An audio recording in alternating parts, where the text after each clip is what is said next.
राहू आता हिची ध्यान, राहू आता हिची ध्यान, डोळा मन लपत कोंड कोंडून धरीन जीवे, देह भावे पूजीन. वैलये नकळसाले तिरावले अंतरी, कोंड कोंडून धरीन जीवे, देह भावे पूजीन. तुका म्हणे गोजरिया, विठोबा पाया पडू द्या, कोंड कोंडून धरीन जीवे, देह भावे पूजीन. महायोग पीठे तटे भीमरत्यं, वरं कुंडलिकाय धातुं मुनीन्द्रहि, समागत तिष्ठन्ति मानन्दकन्दं, परब्रह्मलिङ्गं पांडुरंगा करू प्रथम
करू प्रथम नमन दुसरी चरण संतांची त्यांच्या कृपादाने कथेचा विस्तार बाबाजी सद्गुरु दास तुका जयांची केली स्मरण होय सकळ विद्येची अधिकरण तीच दुसरी चरण ती श्री गुरूंचे नमस्कार आता.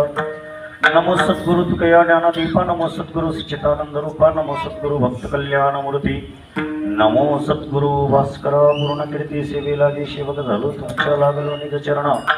अहो स्वामी तुकया देवा यावरी न करावा वीर मस्तक ही पायावरी, या वारकरी संतांच्या. राहू आता हिची ध्यान, राहू आता हिची ध्यान, डोळा मन लंपट कोंड कोंडून धरण जीवे, देह भावी पूजीन. किंबहुना अखिल कोटी ब्रह्मांड नायक भगवान परमात्मा पंढरीश्वर परमात्म्याच्या चरणावर वंदन करून, माऊली महावैष्णव ज्ञानराजांच्या चरणावर दंडवत घालून, परमपूज्य सद्गुरु दादासाहेबांच्या चरणावर वंदन करून, बुद्धीची दैवता सरस्वती माता गणेशाच्या चरणावर नतमस्तक होऊन, या ठिकाणी उपस्थित असलेल्या सर्व जीवांच्या चरणावर वंदन करून, प्रस्तुत प्रसंगी सेवेकरिता निवडलेला अभंग संत श्रेष्ठ विश्ववंदे जगद्गुरु जगद्वंदे देवमान्य संतमान्य शास्त्रमान्य पंचवेदोत्पत्ती कणकई कुमार गोलोबा पुत्र वैराग्याचे महामेरू श्रीमंत श्री जगद्गुरु तुकोबारा यांचा 4 चरणाचा अतिशय उत्कृष्ट असा अभंग आहे। अभंग सर्वांच्या पाठातलंय, सर्वांच्या पाठातलंय। आता का पाठातलंय? मी हाच अभंग दुसऱ्यांदा या शिवेमध्ये घेतलेला आहे। पहिल्या दिवशी हाच अभंग घेतला, आजही हाच अभंग घेतला। कारण का पहिल्या दिवशी आपण परमात्म्याच्या रूपाचं, परमात्म्याच्या 3 अंगांना असणारं जे वर्णन केलेलं आहे या अभंगामध्ये, रूप वर्णन केलेलं आहे, दंडवत वर्णन केलेलं आहे आणि आशीर्वाद वचन अशा प्रकारे 3 वर्णनांना असणारं या अभंगाची सुरुवात आहे। म्हणून पहिल्या दिवशी हाच अभंग घेतला, पण पहिल्या दिवशी आपण पहिल्या चरणावर थांबलो। राहू आता हिचे ध्यान आणि डोळा मन लंपट। का? तुकोबाराने अखिल कोटी ब्रह्मांड नायक भगवान परमात्मा पंढरीश परमात्म्याकडे विनंती तुकोबाराने का केली? आपण त्या दिवशी हा मात्र विषय घेतला नव्हता, कारण पहिला दिवस असल्यामुळे रूप नाम मन आणि एवढ्याच तत्वावर आपण 4 शब्दावर याचं चिंतन केले। आता थोडं पुढे जायचंय, ऐका। जगद्गुरु तुकोबाराचा अभंग आहे महाराज, आणि सामान्य तुकोबारा नाही। मी त्या दिवशी बोलून गेलो हा विषय, कारण तुकोबारा या परमात्म्याच्या दारवंट्यावर येत असताना पूर्वजांचं म्हणून आले नाहीत किंवा जगाचा मालक म्हणून आले नाहीत, तर तुकोबाराने जीवनामध्ये अभ्यास केल्यानंतर सत्यत्वाची विभूती झाल्यानंतर तुकोबारांच्या मनाला असा ओघ झाला की जगतामध्ये याच्यापेक्षा बलवान कोणी नाही, हाच बलवान आहे। ज्यावेळेस निश्चय झाला आणि वेदानं शास्त्रानं पुराणानं याचं वर्णन केलं, म्हणून तुकोबारा याच्या जवळ आले आणि जवळ आल्यानंतर त्या परमात्म्याला विनंती केली, देवा तू जगातला श्रेष्ठ आहेस, तू जगातला रूपवान आहेस आणि तू जगातला दयाळू आहेस। या 3 भुवनामध्ये तुझ्यासारखा असा बलवान कोणी नाही, म्हणून तुझ्याकडे आलो आणि तुझ्याकडे आलो म्हणून त्याच्या दारवंट्यावर थांबल्यानंतर एक अधिकार लागतो महाराज। त्याच्या दारवंट्यावर थांबल्यानंतर भगवान परमात्मा तुकोबाराला बोलायला लागले। आपण इथपर्यंतच होतो, तुकोबाराला बोलायला लागले बरं का। आता विचार करा, जगद्गुरु तुकोबाराला ज्या अर्थी देव बोलतात त्या अर्थी तुकोबारा सामान्य आहेत का महाराज? नाहीतच।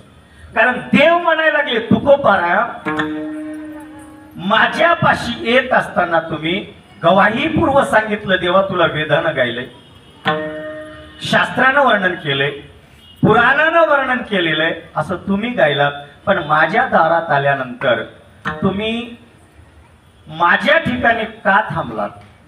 ज्यावेळेस विचारल्यानंतर भगवान परमात्म्याला तुकोबारा म्हणायला लागले, देवा या जगतामध्ये देह नावाचं जे अवघड असणार अवस्था आहे ते प्राप्त झालं। आणि आज मी विचार करा महाराज, आपण ज्या जन्माला आलोत ना याचा थोडं विचार करा।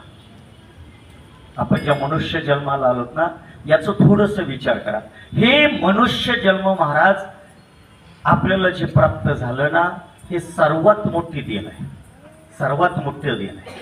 कारण मनुष्य जन्माला येण्यासाठी माणसाला काय काय करावं लागतं म्हणलं तरी आपल्याला अवघड होणार आहे। कारण नामदेवराय सांगतात, मनुष्य जन्माला येण्यासाठी प्रथमी दान दिलं तरी मनुष्य जन्म मिळेल, मनुष्य जन्माला येण्यासाठी स्वर्ण तुला भार केला तरी मनुष्य जन्म मिळत नाही। याच्या पुढे सांगू, मनुष्य जन्म मिळावा याच्यासाठी अखंड अन्नदान केलं तरी मनुष्य जन्म मिळत नाही। आपल्याला मनुष्य जन्म जे मिळाला ना महाराज, ते मनुष्य जन्म आपल्या कर्मावर आपल्याला मिळाला। महाराजांनी सांगून गेले एक दृष्टांत, अनिरुद्ध महाराजांनी, आपल्याला हा मनुष्य जन्म मिळाला कसा माहित आहे का? आंधळ्याच्या हातात कावळा सापडावा तसा, आंधळ्याच्या हातात कावळावा सापडावा तसा। हे सिद्धांत तुम्हाला माहिती झालं, पण हे सिद्धांत सुद्धा थोडं कमीच आहे। हे सिद्धांत थोडे सुद्धा कमी आहे, कारण आंधळ्याच्या हातात कावळा कसा सापडला? लकबाईला सापडला होता, ते गेला होता अनिरुद्ध महाराजांच्या सांगण्यावरून, तो निष्ठून गेला होता आशेपोटी। पण ऐका, कावळा आंधळ्याच्या हातात सहज योगानं चंद्रभागेत सापडला, हे सिद्धांत आहे, म्हणून तुकोबाराने लिहिलं। पण तुकोबाराने त्याला एक रेषा मारली, आंधळ्याला एका दिवस कावळा सापडू शकतो म्हणे, का जिथं पिंडदान होतात ना तिथं कावळे येतात आणि जिथं ढोरं मरतात कळाला जनावर तिथं कोण येतं? फक्त फरक आहे, चंद्रभागात येणारे कावळे वेगळे, पुढे बोलू का? आणि जिथं ढोर मिळले तिथे येणारे कावळे वेगळे, तिथे येणारे सज्जन कावळे आणि ढोर मिळ तिथे येणारे कावळे डोम कावळे. कोणते कावळे? जे दुःखावर दुःख करायला. जिथं दुःख झालं ना थोडं, बघा तुम्ही, लय बदमात जात होई मानवाची, मी सरळ बोलणारा महाराज आहे, लय हलकट. त्याच्या पुढे जाऊन सांगता एवढा पापिष्ट हा मनुष्य जन्म आहे की याला कळत नाही महाराज मला मनुष्य जन्म मिळालाय, पण मी आणखी पाप केलं पाहिजे असं न वाटलं पाहिजे, पण यानं आणखी करत राहता. बघा तुम्ही, एखाद्याला जर दुःख झालं ना, रात्री महाराज सांगितले दुःख वि अनेकाच्या दुःख. एखाद्याला दुःख जर झालं तर आपण दुःख केलं पाहिजे, हे सत्य आहे की नाही? पण आपण दुःख करत नाही महाराज. आपण काय करतो माहिती आहे का? बरं झाले लय उड्या मारलात आहे की नाही, लई आमच्या पुढे पुढे नसला तर लई यांच्यासारखं कोणीच नव्हतं असंच व्हायला पाहिजे होतं. याला म्हणावं डोम कावळा. कोणता कावळा? डोम काळा. ह्या डोमकाळ्या जातीचे लई लोक आहेत, हे डोमकाळ्या जातीचे लई लोक आहेत महाराज. आणि डोमकावळे शेवटी महार कावळ्याला जाणार आहे, मानवाला जीवन जन्माला येऊन ही शाश्वत होणार नाही, कारण डोमकावळ्या जातीलाच जाणार आहे. ऐका, आपल्याला जे मनुष्य जन्म मिळाला ना त्याचं एकच सत्य आहे महाराज, एकच सत्य आहे. आपल्याला मनुष्य जन्म जे मिळालं ना, आपलं पाप आणि पुण्य समान झालं. कसं? पाप आणि पुण्य हे दोन जर समान झाले तर आपल्याला मनुष्य जन्म मिळतं, नाहीतर मिळत नाही. तुम्ही म्हणाल बरं झालं महाराज, दिवसा राम राम म्हणतो आम्ही आणि रात्री परायमाल, बरोबर आहे ना? पाप आणि पुण्य समान झालं पाहिजे ना, दोही समान. पाप आणि पुण्य समान झालं तरच मनुष्य जन्म मिळतं, अन्यथा मिळत नाही. बरं झालं महाराज, तुम्हीच सांगितलं सूर्य उदय झाला की चंद्र उदयापर्यंत राम राम म्हणतो, आणि चंद्र उदय झाला की सूर्य उदयापर्यंत काय करतो? याची टोपी काय करतो? बोला ना. आपण तेच करतो, बरोबर आहे सत्यनारायण काका? ते खाली मागे मुंडी घातली, आज गिरायक बरोबर आली पण मागे गेली. बघा ना, दिवसभर आता तुम्ही म्हणा ना महाराज, तुम्हीच म्हणालात की म्हणा, आम्ही तर कुठं करलात, तुम्हीच म्हणायला लागलात की पुण्य आणि पाप समान झालं तर मनुष्य जन्म मिळते, असं तुम्हीच म्हणालात ना. मग दोन्ही समान करायचं असेल तर दिवसभर राम राम करायचं आणि रात्रभर, आता हे रात्रभर खाणारे व्यक्तीचे पापीचे, जे रात्री 9च्या नंतर खाते ना त्याच्यासारखं पापीच कोणी नाही. पहिलेच हात जोडले, आणि जे पाटे पाटे खातात ते तर त्याच्यावर महापाप. शास्त्रीय महाराज, माझं थोडं बोलणं लागू द्या, कडू वाटू द्या, आणि मी दुसऱ्याला बोलणार, आपल्यालाच बोलतो मी, दुसऱ्याला बोलणार, दुसऱ्याला काय म्हणून बोलू? माझे गडी कोण कोण आहे यातून घटना काल्यामध्ये सांगितलं, आपल्याच गाड्याला आपण सुधारलं पाहिजे, दुसऱ्याला सुधारायची गरज नाही, कारण शास्त्र सांगतं महाराज, कारण मला अनुभव आहे. आणि ज्ञानोबाराच्या 16व्या अध्यायामध्ये सांगितलेलं आहे. आता तू ज्ञानोबाराचं पारायण करलं ना, 16व्या अध्यायामध्ये गेल्यानंतर वही उघडत मी सांगतो. आता ज्ञानोबाराय सांगतात, अरे तुम्हाला जेवण जर पोटभर करायचं असेल तर तुम्ही 7 वाजेपर्यंत जेवा. किती वाजेपर्यंत? 7. का? कारण सूर्याची किरण जोपर्यंत आहे तोपर्यंतच या जठर अग्नीमधला अन्न हे चांगल्या प्रकारे त्याचं असणार मेंटेनन्स होतं. आणि ज्या वेळेस चंद्राचा उदय होतो आणि चंद्राच्या नंतर जे आपण खातो ना, चंद्रामध्ये तेवढी ताकद नाही महाराज की ही जठर अग्नीमध्ये गेलेलं अन्न पचन करायची, त्याच्यामध्ये ताकद नाही. म्हणून त्याला आता काय करणार, कारण ह्या नवीन गाडी जर तुम्ही घेतलं, नवीन गाडी घेतलं आणि गाडी घेतल्यानंतर त्या गाडीला मेंटेनन्स आपल्याला दिलं जातं ना, आपण मेंटेनन्सवर चालतो. आणि गाडीचं एक बरं, कंपनी शोरूमचं ज्यावेळेस फ्री संपतं ना सर्व्हिसिंग, त्यावेळेस आपण काय करतो माहिती आहे, आता झालं वर्षभर, काय गरज आहे आता आपल्या मनावर, आता काय करू आपल्या मनावर. कवा ऑइल चेंज करतो, कवा त्या मेकॅनिकला सांगतो चल ती का ना जाऊ दे तसं थोडे थोडे म्हणतो का नाही. आणि जसं जसं आपण हे कंडिशन करायला जातो तेव्हा ती गाडी खराब होते का नाही. मग शेवटी तर असं करतो महाराज की आपण त्या गाडीला कापकीक मारून ठेवून जातो. मग मेकॅनिक तळपुडे आपण नेतो का नाही. मग मेकॅनिक म्हणतो तुमची गाडी वर्षाच्या खाली किती चांगली होती हो, एक किकला गाडी चालत होती किंवा एक बटनला गाडी चालत होती, आता किती बटन मारलं तर एक वर्षात एवढी खराब व्हावं. त्यानं म्हणतो फ्री सर्व्हिस राजोपणा शोरूमला गेलो. आणि नंतर गॅरेजला न्यायला वेळ झाली आणि गॅरेजला न्यायला वेळ झाल्यामुळे आता दुप्पट खर्च आला. आणि जे रात्र खातेत ना ते जीर्ण होत नाही. मागून माझं सारखं जसं शुगर झाले ना तो का म्हणे पापे मग रोगाची आरोपी ज्ञानोबा चुरेल महाराज. मी माझ्या मनानं बोलत नाही कारण चंद्रवंशामध्ये दही जमत नाही. चंद्रवंशात आम्ल पदार्थ जमत नाहीत म्हणजे तुमची इडली जमत नाही. पहिला लक्षण आहे का हे आंबट आहे, आदल्या दिवशी भिजू घालावं लागतं. पण हे आम्ल पदार्थ जमत नाहीत. मग हे खाल्लं की तुमचं डायजेशन बरोबर होत नाही.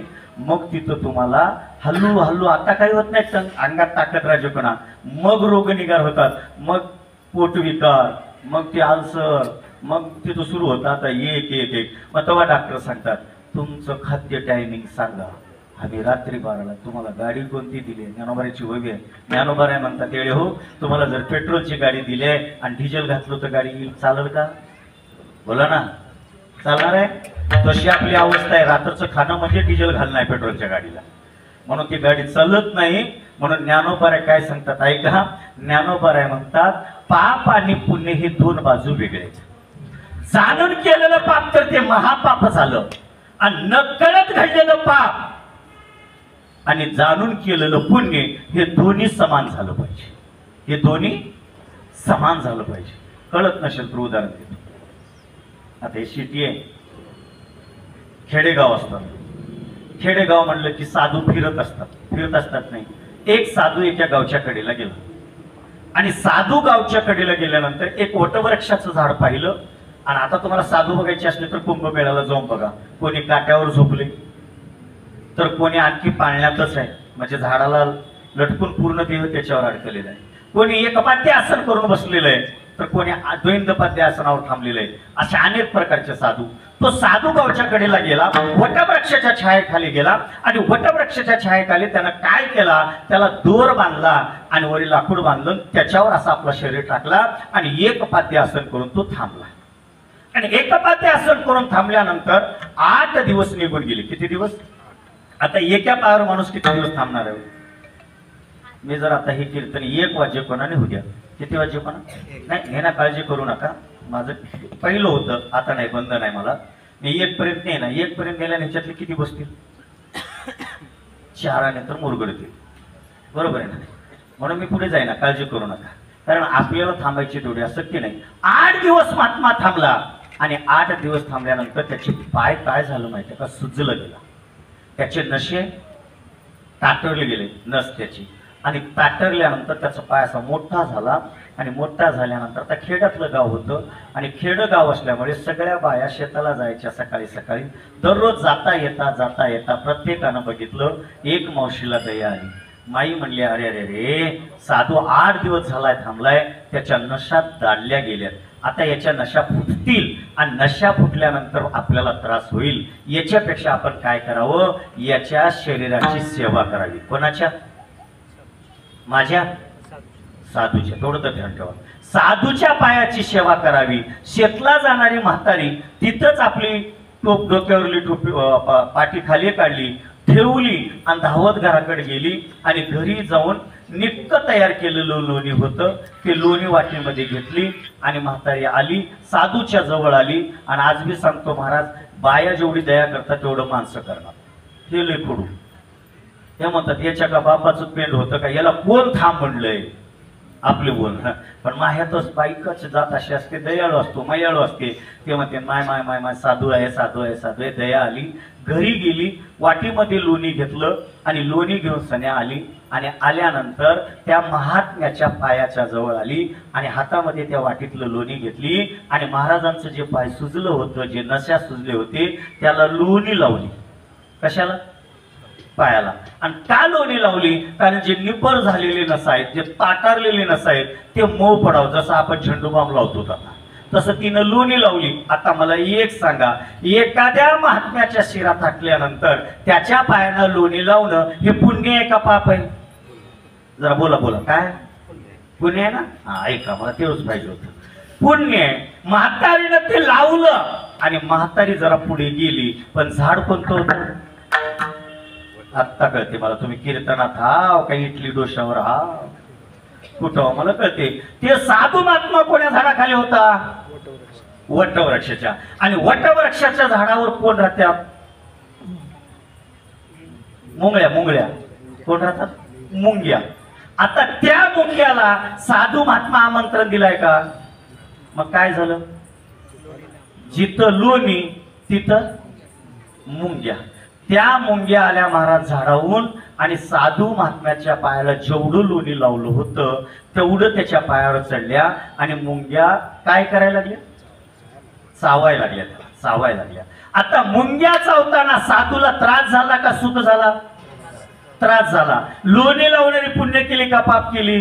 पुण्य केली. पण लोणी लावलेलं महात्माला कळालं नाही, पण मुंग्या चावल्यामुळे महात्म्याला कळालं. महात्मा म्हणला, माझ्या शरीराला ज्यानं लोणी लावलंय त्याला पापो भव. आता म्हातारी पुण्य केली का पाप केली? बोला, काय केली होती? पुण्य करायला गेली, पण झालं काय? पाप. आता ऐका, मग ती मुंग्या चावत असताना साधू शाप द्यायला लागला, पण माझ्यासारखे 4-5 बावळट, मी दुसऱ्यासारखे कशाला, माझ्यासारखे 4-5 बावळट, आणि ती गेली बाजूला आणि ऊसाचं टिपडं तोडले 2-4 शेतातले आणि खात साधूच्या जवळ आले आणि साधूच्या जवळ येऊन त्याच्याकडे बघितले आणि ऊस खायला लागले. बावळट काय बोलतील काय सांगता येत नाही. याला का बायको पुसना गेली म्हणाव का? कोणाला? साधूला. कोण म्हणायला लागले? माझ्यासारखे म्हणलो, तुमच्यासारखे म्हणलो नाही बरं का, म्हणजे बावळट म्हणलो. ते 4-5 जण असं ऊस खायला लागले आणि ऊस खात अरे याला कोणी याची बायको पोसत नसेल, याला घरात कोणी पोसत नाही आणि हे गावला अधिक झाले, उगच्या उग आले आणि असं बोलत आणि ते खाल्लेलं उष्ट साधूच्या अंगावर टाकायला लागली. आता साधूच्या अंगावर उष्ट शिंपडणं पाप आहे का पुण्य आहे? पहिलं काय होतं?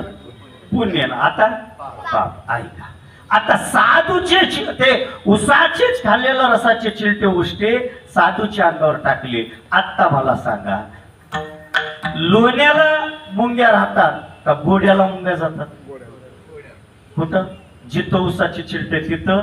मग आता साधूच्या अंगावरले सगळे मुंग्या उतरल्या, कुठे गेले? उसाला गेले. साधू म्हणला, कोणी का करणार ते पुण्यवान भाऊ. काही वेळेस पाप करायला गेलं तर पुण्य होतं आणि काही वेळेस पुण्य करायला गेलं तर पाप होतं. मग जे पुण्य आपण करतो ते पुण्य आणि जे नकळत आपल्याकडून घडलेलं पाप हे दोन्ही समान झाल्यानंतर हा मानवी जन्म आपल्याला मिळतो. मग या मनुष्य जन्माला आल्यानंतर, या मनुष्य जन्माचं तत्व आहे महाराज, या देहाला आल्यानंतर आपल्या जीवनामध्ये आपल्याला एकच आहे, हे देह सहजासहजी मिळत नाही, आपल्याला मिळालाय. मग हे मिळाला तर याचं काय केलं पाहिजे? याला स्वैरा म्हणून जोडवा केला पाहिजे. आपण सोयरे जोडतो का नाही? जोडतो का नाही? सोयरे जोडतो आपण. बघा तुम्ही सोयरी करताना काय करतो? सोयरे जोडतो. बघा तुम्ही सोयरी करताना रात्री महाराज सांगितले, सोयरी करताना आपण करतो. आणि परवाच मला घडले, मी सहजासहजी त्या भानगडीत पडना, पण एक बरंच जण मला म्हणतो, महाराज तुम्ही लय गावला कीर्तनला जाता, आमच्या पोरीची सोयरी बघा. मी म्हणलं मला पाप घडणार, पुण्य बी घडणार. लय हुशार लोक, चांगलं झालं तर महाराज केले आणि ओंगळं झालं तर त्याच्या हाताने केले म्हणतात, आपली चूक करत नाही. मी म्हणून त्याच्या भानगडीत पडणार. लई दिवस ते म्हणलं नेमकं मी परवा 8च दिवस झालं भंडाऱ्याहून आल्यानंतर कीर्तनाला गेलो. गेलं म्हणलं महाराज चला म्हणलं कुठं रे? नाही आमच्या घराला चला. मी म्हणलं त्याच्या इथं जायचंय आणि कीर्तन करायचंय. नाही चला माझं चांगलं झालंय, चला तुमच्या पायाने. म्हणून माझ्या पायाने नाही म्हणले, तुम्ही येऊन गेला चांगलं झालं. मग घरी गेलो, काय झालं महाराज खरं सांगू का, एवढं चांगलं झालंय आमचं. काय चांगलं झाले? जे तुम्हाला म्हणलं होतं ना आमच्या मुलीला सोयरी व्हावी म्हणून, हा झाली बरं का. एवढं चांगलं महाराज जगात कोणाला मिळालं नाही तसलं मला घर मिळाले. म्हणलं जगात कोणाला मिळालं नाही तसलं मला घर मिळालंय, चांगलं झालंय महाराज. म्हणतात जगात मिळालं नाही त्याला ह्याला कसलं मिळालं? आणि मी बिले कडूला कडून सांगलेलं. आता तिनं म्हणले महाराज महाराज महाराज तुम्ही डिकाशन पिता मला माहिती आहे, गुळ घालू का? म्हणून गुळच घाल, साखर घालू मारू घालू. गुळच घातली, चांगली डिकाशन केली, मध्ये पुदिनाची पानं टाकली. मी टेस्टेड आलं आणि त्या पुढच्याला सांगितलं तुमच्या इथे कीर्तन झाल्यावर येतो, जावा आता इथं बोलत पटका बांधतो. तिला म्हणलं आजी माई लई मला एवढं गोड गोड गोड सांगले, तुम्हाला जावाय तर कसलं मिळाले जरा सांगता का? तिनं म्हणली मला सांगूच का? सांगा म्हणलं. सांग लवकर सांगा, मला पटका बांधायचा आहे. महाराज म्हणली आमच्या ना जावायला माय बी नाही बाप बी नाही. माय बी नाही बाप बी नाही. मी म्हणलो हे काय आबाळात? नाही नाही जन्मल तवाच मेले म्हणते. ह्याला चांगलं. अहो महाराज म्हणे मायबाप बी नाही आणि घरात लवंगाची मिरची बी नाही. तुमच्या लवंगा मिरची कोणाला म्हणतात? त्यांना म्हणले बरं राजा मी म्हणलो नाही, नंदाला लवंगाची मिरची म्हणतो. त्यानं म्हणले मी म्हणलो नाही. त्यानं सांगितलं त्याला नाही, विनोद नाही, ऐका. आणि प्रत्येकाची भावना आहे महाराज, हे प्रत्येकाला वाटायला लागले. थोडस माझ्या बोलण्याकडे लक्ष द्या. आणि हे सत्य घटना आहे. तिला म्हटलं माहिती तुम्ही एवढं का खुश होता? महाराज माय बी नाही बाप बी नाही ननंदी बी नाही भाऊ बी नाही, एकच आहे. बरं झालं. मग काय, आता माझी मुलगी त्या घरची मालकीनच. कोण्या घरची? त्या घरची. आणि तिकडून आलेली हे किती पाप आहे बघा. आपली लेख सुकान राहावं आणि तिकडून आली.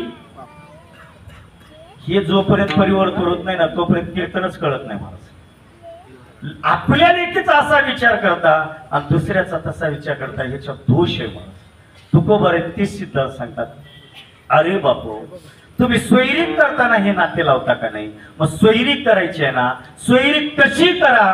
तुकोबार एका ठिकाणी सांगतात तुला अनेक जन्माच्या नंतर हे नरदेह मिळालाय, तर या नरदेहाची सोयरीक कोणाशी करा? देव तो सोया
अपंगाच्या बाहेर नाही, मला जाता बी येणार, मी जाईन आली. ऐका, तुकोबार आहे म्हणतात जे नरदेह तुम्हाला आम्हाला मिळालाय तो अनेक कष्टांच्या नंतर मिळालाय, बहुता जन्मांती जन्मलासी. मग या देहाला आल्यानंतर स्वैरा तर केलाच पाहिजे आणि आपण स्वैरे करतो का नाही?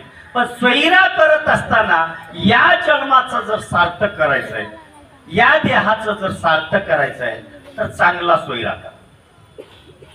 चांगला सोयरा करा. चांगला म्हणजे कोणता करा?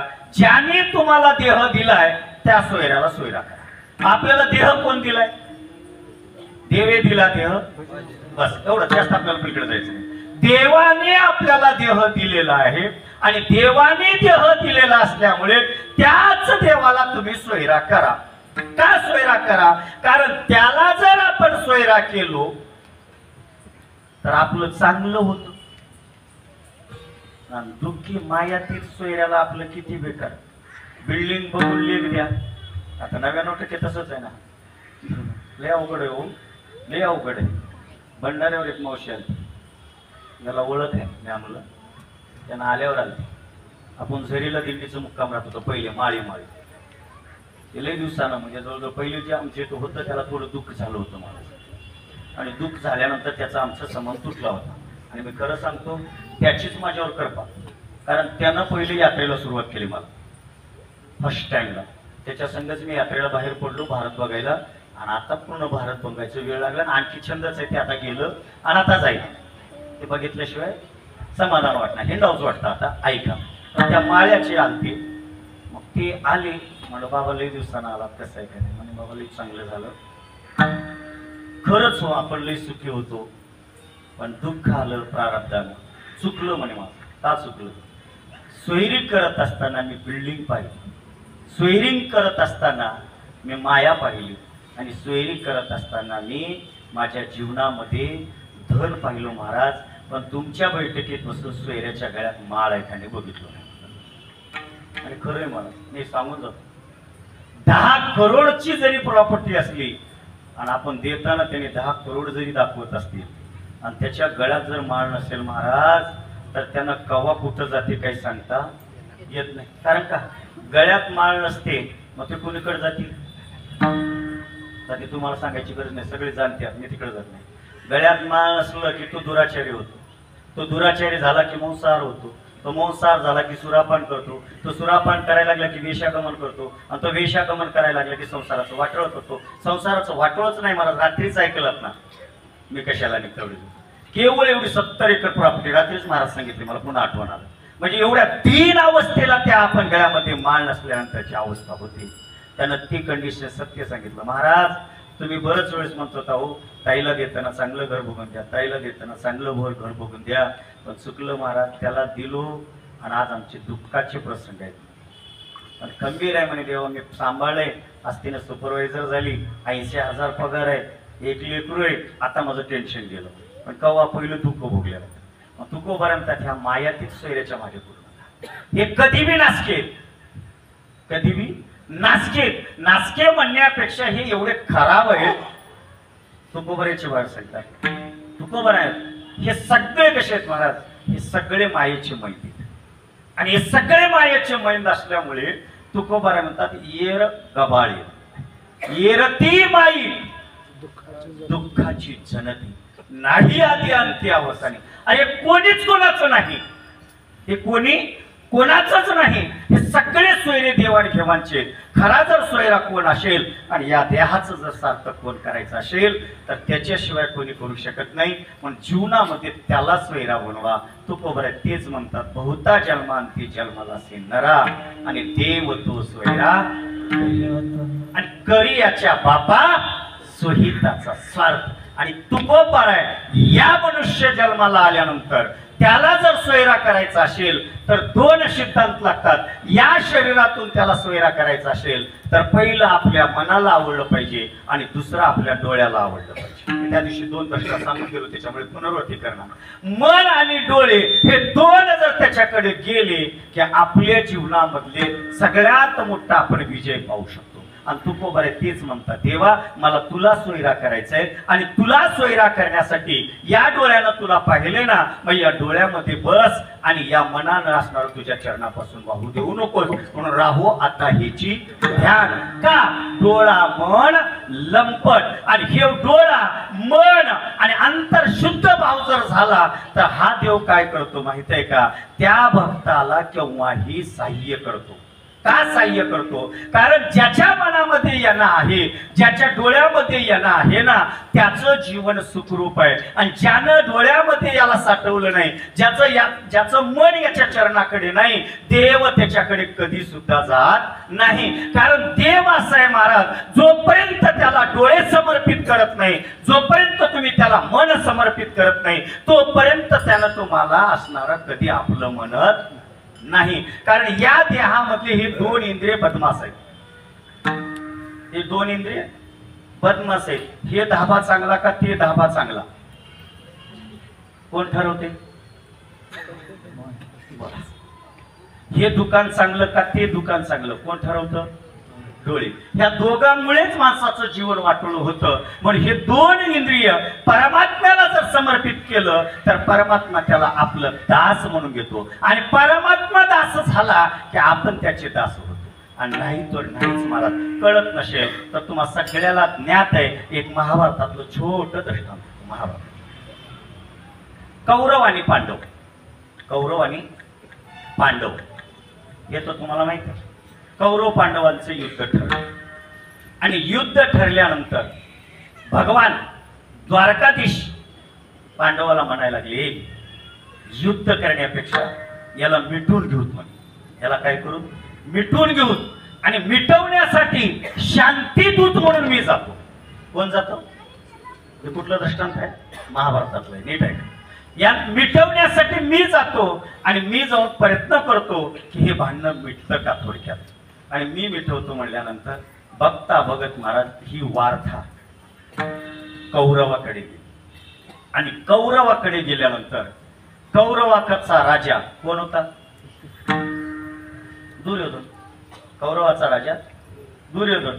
दुर्योधनानं ठरवलं या पांडवाच्या बाजूला तर एक बी नाही म्हणे. खरंच कोणी नव्हतं. कोण होतं का? हे पाचच होते, दुसरं कोणी नव्हतं. आणि याच्या बाजूला रती महारथी होते. मला ऐका ना, याच्या बाजूला रती महारथी दोन मरणमुक्त होते, कारण दोन चिरंजीव होते आणि दोन स्वातंत्र्य मरणाचे होते, परतंत्र मरणाचे. त्यांची इच्छा असेल तर मरणारे होते आणि त्यांची इच्छा नसेल तर मरत बी नव्हते. असे चार तर व्यक्ती होते महाराज. कारण एक अश्वत्थामा आणि द्रोणाचार्य हे कधीच मरणार नव्हते, कारण हे चिरंजीवी होते. आणि दोन होते भीष्माचार्य आणि आचार्य, हे दोघं कधीच महाराज त्यांची इच्छा असेल तर मरणार नाही तर मरणार. असे चौघ होते. मग हे चौघ जर युद्धाला उठले तर किती मारतील?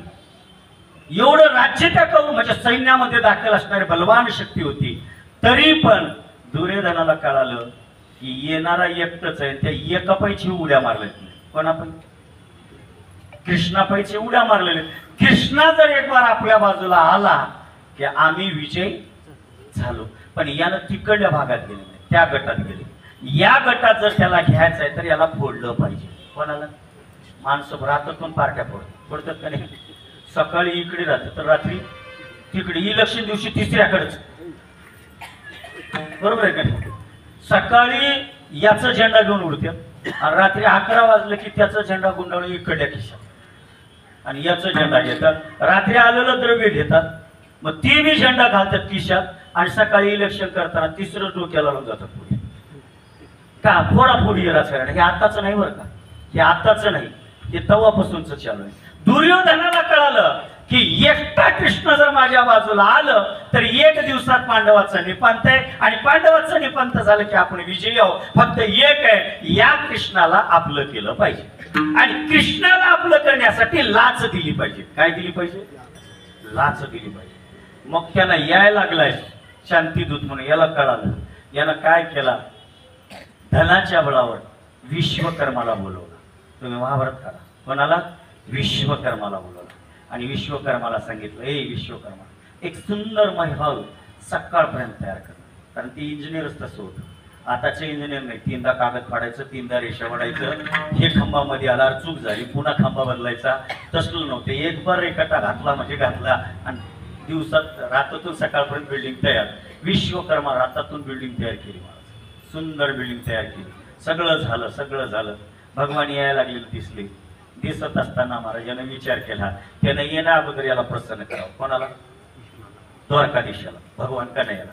त्यानं काय केलं? सीमेपासूनच मंडप घातलं. आता हे जसं मंडप घातलं ना, त्या पांडवांच्या नगरीतून बाहेर पडलं, कौरवाच्या राज्यात येत असताना हस्तिनापुरामध्ये त्या हस्तिनापुराच्या सीमेपासूनच फुलं घातली गुलाबाची. कशाची? गुलाबाची. आणि वरून टाकलं महाराज जाई, जोगरा, जाई, पारिजातक, जास्वंती आणि या सगळ्या फुलाचा तोरण बांधलं. का? कारण जाईचा सुवास येतो, जुईचा सुवास येतो, पारिजातकाचा सुवास येतो. न जाणो गुलाबावर पाय ठेवला आणि ते जर सुगंध त्याच्या नाकात गेलं तर त्याचं मन परिवर्तन होईल. आणि मी म्हणलेलं येणं ऐकल याच्यासाठी महाराज पूर्ण फुलानं हे फुलं वाजबी येणार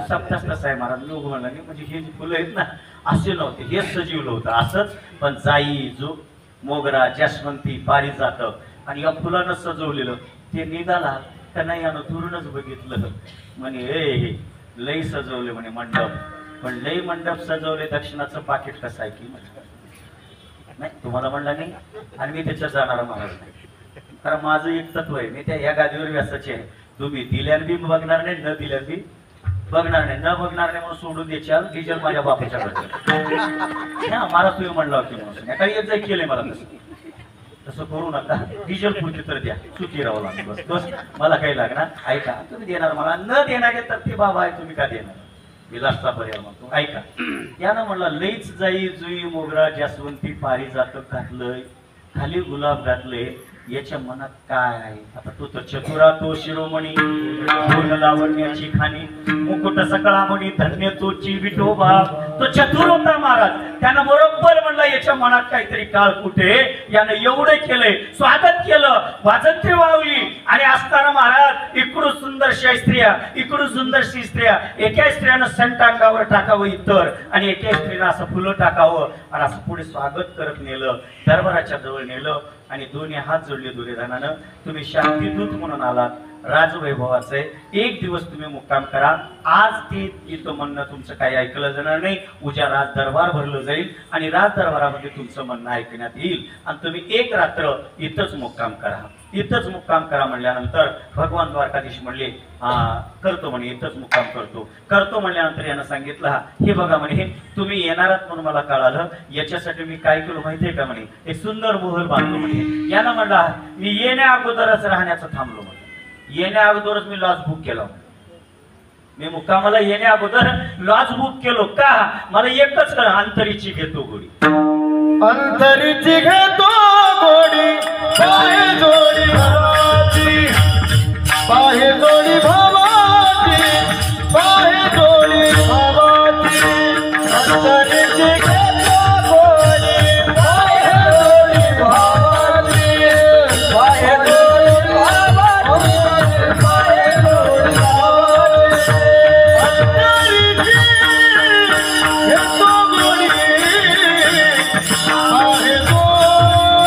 अंतरीची घेतो गोडी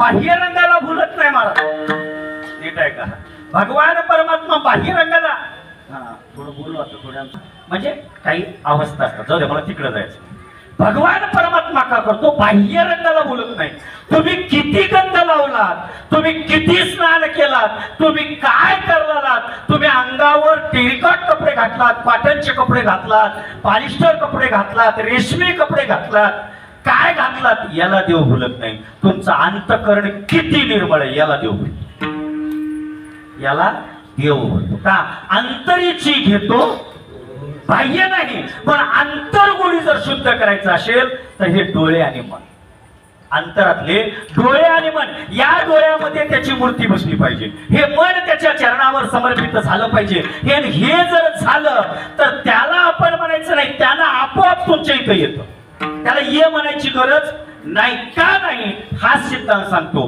कारण दुर्योधनानं एवढं सुंदर सजवलं एवढं सगळं केलं आणि केल्यानंतर सांगायला लागला तेव्हा तुमच्यासाठी रात्रभर असणारं सुंदर महल बांधलोय तुम्ही महलात चला त्यांनी सांगितलं मी लॉज पहिलीच बुक केला देवा म्हणे येण लागले का विश्वकर्मा बांधलाय अहो सोन्याचं पलंग आहे कशाचं सोन्याचं पलंग आहे मखमलची गादी आहे इकडं तिकडं शेंट मारलेलं आहे आणि तुम्हाला जर झोपी गेलात ना केदारनाथला पांघरायची मखमल असल्यासारखी आहे केदारनाथला जातो कधी एवढं मखमलचं आहे आणि सुचिरभूत आहे देवा तुमच्यासाठी केलं त्यांना म्हणलं पहिलेच बुक केलेलं लॉज त्या लॉजचं नाव काय म्हणे त्या लॉजचं नाव आहे फाटकी झोपडी म्हणले या हस्तिनापुरात कोणाची आहे? म्हणले हस्तिनापुरात एक फाटकी झोपडी आहे म्हणे, विदुराची. कोणाची? विदुराची. अरे म्हणे विदुराची. तो देवा, त्याला राहायला जागा नाही, ती एका गोधडीवर दोघं नवरा बायको झोपतात. ते बी अर्ध फाटकय आणि अर्ध चांगलंय, आणि तिथं तुम्ही का बुक केलात? अरे ते पहिलंच मला बुक करून ठेवले. देवा येडे आत का हो? सोन्याचा फुलंग आहे, मखमलची गादी आहे, आणि राहणार देवा. नाही पहिलेच बुक केलं. दुर्योधन म्हणला एक तर गेलं लाच गेली म्हणे. देवा खरं सांगू का, रात्रपासून सकाळपर्यंत, म्हणजे रात्रपासून आतापर्यंत 19 आचारी लावलो म्हणे भारती मामासाठी. 19 लावलो. एक जामून करलेलंय, एक बालुशाही करलेलंय, नाही प्रकारचे 16 अन्न तयार केलेले. देवा तेवढं भोजन तरी घ्यायला या. काय घ्यायला? भोजन तरी करायला या. त्याने म्हणले ते बी बुक केलोय. त्यानं म्हणला शांतीदूत म्हणून माझ्या घरात, आणि बुक तिथं. म्हणे तू काय करशील मला माहित नाही, पण तिथं बुक केलंय. आणि त्या विदुराला माहितच नाही. फक्त एवढं कळालं होतं विदुरला की शांतीदूत म्हणून द्वारकाधीश यायला लागलाय, आणि त्यानं जर आलं तर त्याचे चरण माझ्या झोपडीत पडल्यानं चांगलं होतं. एवढंच म्हणले आपापल्या मनाला. इथं रिजिस्ट्रेशन झाली ती जागा, रिजिस्ट्रेशन. त्यानं म्हणलं त्यानं कवा बुक केलंय? अरे जेव्हा मी माझ्या मनानं पांडवाला सांगितलं की मी हस्तिनापूरला जाणार आहे, तेव्हाच त्यानं मनात म्हणले की त्याचे चरण माझ्या झोपडीत पडावं. त्यानं म्हणले झोपडीत बुक झाली म्हणे. तेव्हा असं का? त्यानं सांगितलं मी बाहेरल्याला बोलणार आहे, आतल्याला बोलतो, अंतरीची घेतो गोडी. म्हणे एक जाऊ दे त्याच्या झोपडीत. जेवणाचं येड्या म्हणे माहित नाही. देव एवढंच, काका एवढंच म्हणले की माझ्या झोपडीत पाय पडावं, पण काकी म्हणली की देव माझ्या संग जेवावं. कोण म्हणली? कसं घेतलं देवा? घेतलं रे, जावंच लागते. ह्याना म्हणला एवढं सगळी लाच द्यायला तयार झालो, पण घेतला नाही. याला पुढे मला जायचं नाही. मला काय सांगायचंय, देव अंतरातलं भाव ओळखतो, बाह्य तुम्ही केलेलं त्यांना ओळखत नाही. म्हणून तुकोबाराय म्हणले मन आणि डोळ्या, या डोळ्यामध्ये त्याची मूर्ती बसवला, आणि मन त्याच्या चरणावर जर समर्पित केलात, आणि त्याला असणार डोळे भरून समर्पित केलो कायनं, वाचनं, मनानं, देहानं, मग तो भुलतो. मग देव म्हणायला लागले तुकोबा तुम्ही एवढे सिद्धांतानं म्हणायला लागलात की डोळे मन हे तुमच्या चरणाजवळ समर्पित करा, आणि मी जर ते केलो तर तुम्ही काय करता?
माझ्यावर कृपा केलास.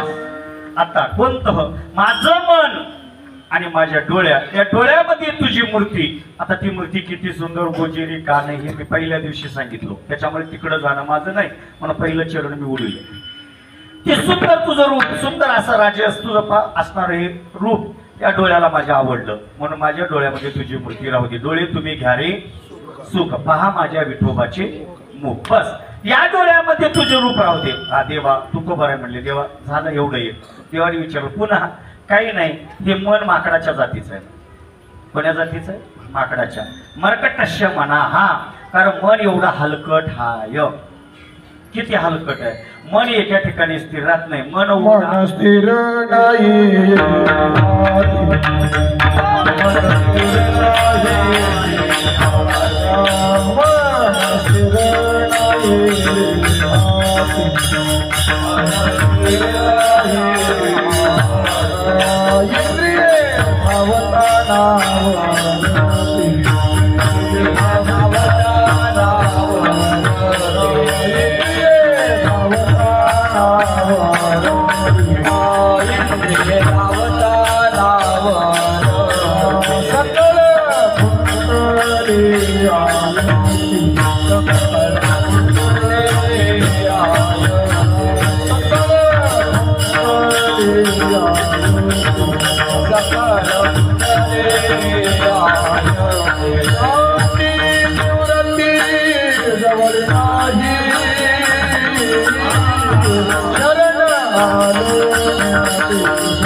हत्ती.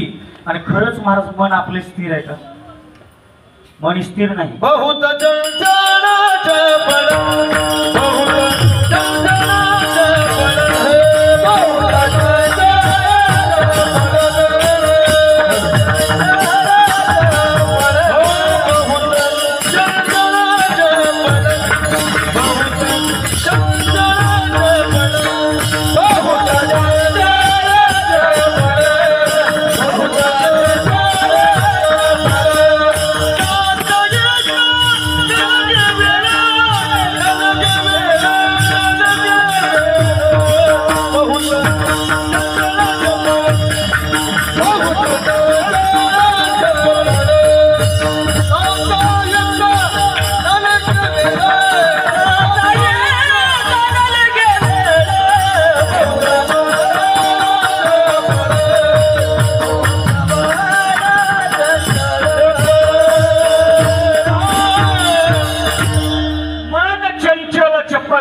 वेता न लगे वेळ. कारण मन एवढं चंचल आहे महाराज, एका ठिकाणी स्थिर राहत नाही. राहते का बघा.